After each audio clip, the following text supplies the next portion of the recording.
اعوذ باللہ من الشیطان الرجیم بسم اللہ الرحمن الرحیم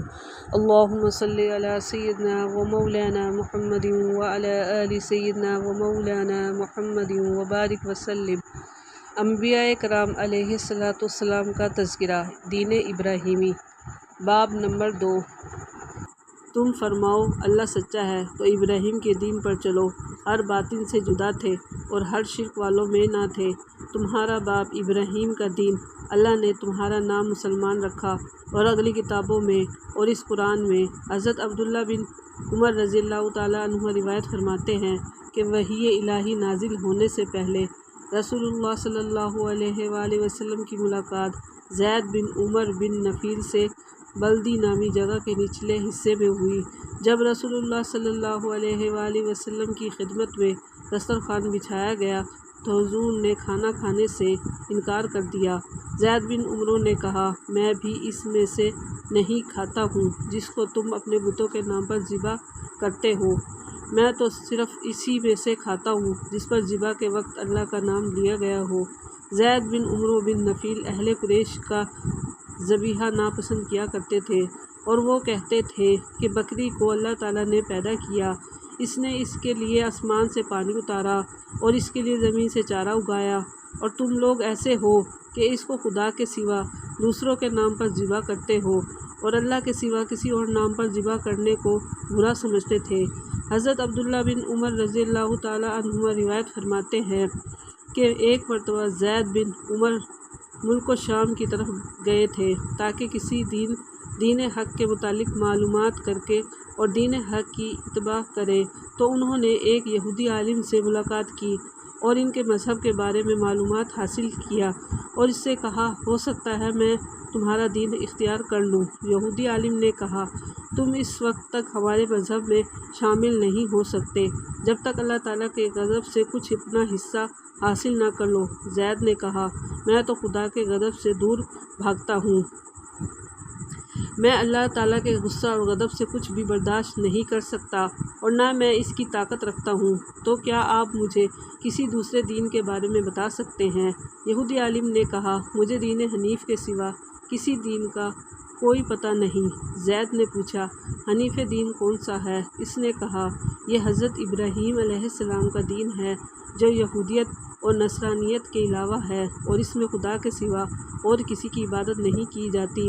زید وہاں سے چلے گئے اور ایک نصرانی عالم سے ملاقات کیا اور اس سے بھی ایسے ہی سوال کیا جیسے کہ یہودی عالم سے پوچھا تھا،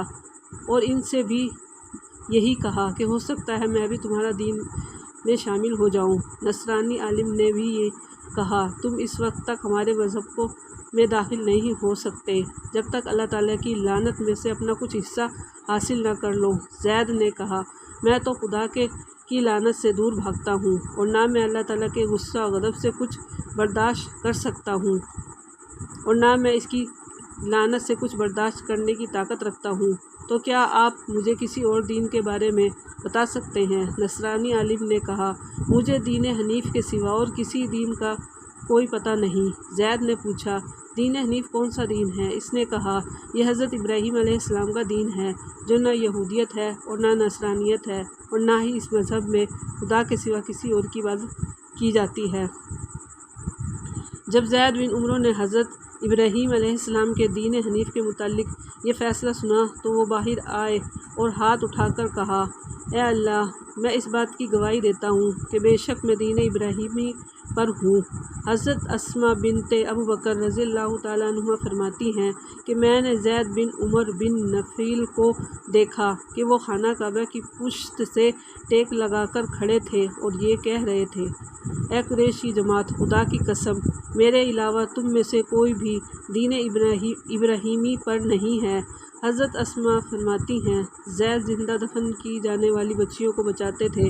جب کوئی آدمی اپنی بیٹی کو زندہ دفن کر کے مار ڈالنے کا ارادہ کرتا تو وہ کہتے، اسے قتل مت کرو، اس کی پرورش کا ذمہ داری میں اپنے سر لیتا ہوں۔ پھر وہ اس بچی کو لے کر اس کی پرورش کرتے، اور جب وہ بڑی ہو جاتی تو اس کے باپ سے کہتے، اگر تم چاہو تو میں اسے بچی کو تمہارے حوالے کر دوں، ورنہ میں ایسے ہی اس کی پرورش کرتا رہوں گا۔ فائدہ: مذکورہ روایتوں کے تحت یہ کہنا درست ہے کہ حضرت زید بن عمر بن نفیل بھی صحابی ہیں کہ حضور سے شرف ملاقات اور اعلان نبوت سے پہلے دین ابراہیمی پر قائم رہنا اور اسی پر انتقال کا ثبوت فراہم ہوتا ہے۔ یہ عبرت کی جگہ ہے۔ تم فرماؤ زمین میں سیر کرو پھر دیکھو کہ جھٹلانے والوں کا کیسا انجام ہوا۔ حضرت عبداللہ بن عمر رضی اللہ تعالیٰ عنہما فرماتے ہیں، غزوہ تبوک کے موقع پر جب رسول اللہ صلی اللہ علیہ وآلہ وسلم اپنے اصحابہ کے ہمراہ قوم سمود کی جگہ یعنی مقام ہجر میں اترے تو لوگوں نے ان کے کنویں سے اپنے مشکوں میں پانی بھر لیا اور اس سے آٹا بھی گوندھ لیا تو رسول اللہ صلی اللہ علیہ وآلہ وسلم نے ان لوگوں کو حکم دیا، اس کنویں سے جو پانی بھرا ہے اس کو بہا دو اور اس پانی سے جو آٹا گوندا ہے وہ اونٹوں کو کھلا دو۔ اور آپ نے فرمایا، تم لوگ اس کنویں سے پانی بھرو جس کنویں سے حضرت صالح علیہ السلام کی اونٹنی پانی پیا کرتی تھی۔ حضرت سالم بن عبداللہ بن عمر رضی اللہ تعالیٰ عنہما فرماتے ہیں کہ جب رسول اللہ صلی اللہ علیہ وآلہ وسلم صحابہ کے ساتھ مقام ہجر سے گزرے تو آپ نے صحابہ سے فرمایا، ظالموں کے مکانات میں داخل مت ہو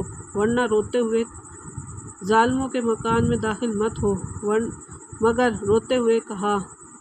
کہ ایسا نہ ہو کہ تم پر بھی عذاب آ جائے جو عذاب ان پر آیا تھا۔ پھر سواری پر بیٹھتے ہوئے رسول اللہ صلی اللہ علیہ وآلہ وسلم نے اپنے چہرے پر چادر ڈال لی۔ صلو علی الحبیب صلی اللہ علی محمد صلی اللہ علیہ